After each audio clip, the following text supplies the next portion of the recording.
Election commission पर समय समय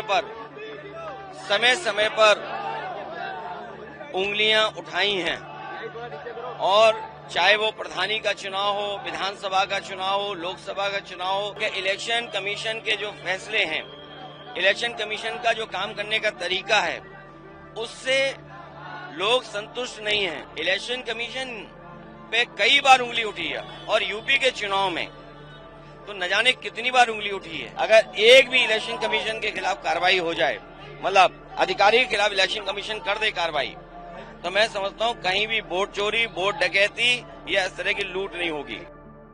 वीरांगना अवंतीबाई लोधी का सम्मान सभी को करना चाहिए और सरकार के लोगों को विशेष इसलिए करना चाहिए कि संसाधन उन्हीं पर हैं।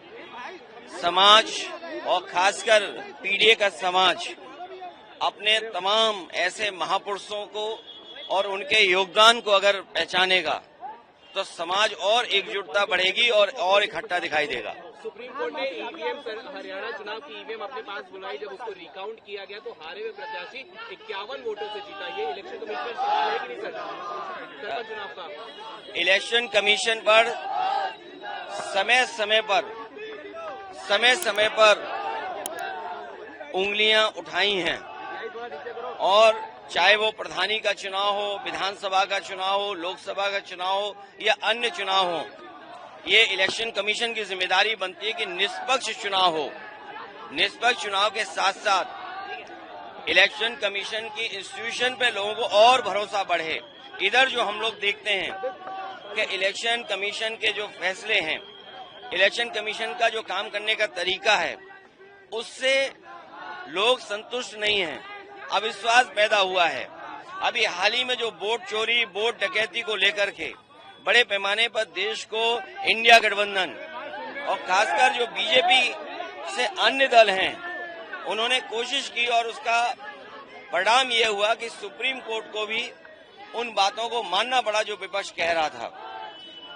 इलेक्शन कमीशन पे कई बार उंगली उठी है और यूपी के चुनाव में तो न जाने कितनी बार उंगली उठी है। ये तो पहला फेज था कि जहां हम अपना वोट बचा सकते हैं, अपनी वोटर लिस्ट में शामिल कर सकते हैं, ये पहला चरण है।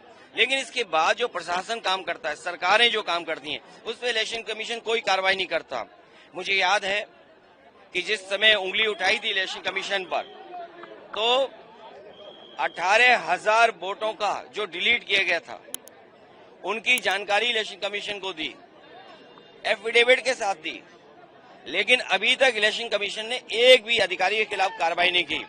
अगर एक भी इलेक्शन कमीशन के खिलाफ कार्रवाई हो जाए, मतलब अधिकारी के खिलाफ इलेक्शन कमीशन कर दे कार्रवाई, तो मैं समझता हूँ कहीं भी वोट चोरी, वोट डकैती या इस तरह की लूट नहीं होगी।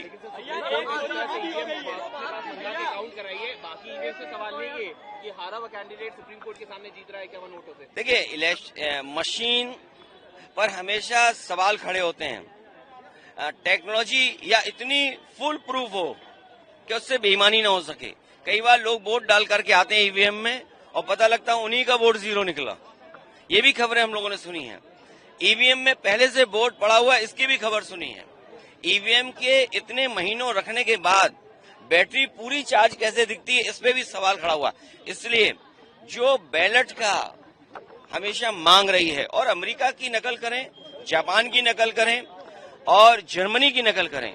जर्मनी में तो सरकार और वहां के सबसे सुप्रीम कोर्ट का ये फैसला है कि अगर ईवीएम से वोट पड़ेंगे तो अनकॉन्स्टिट्यूशनल होगा।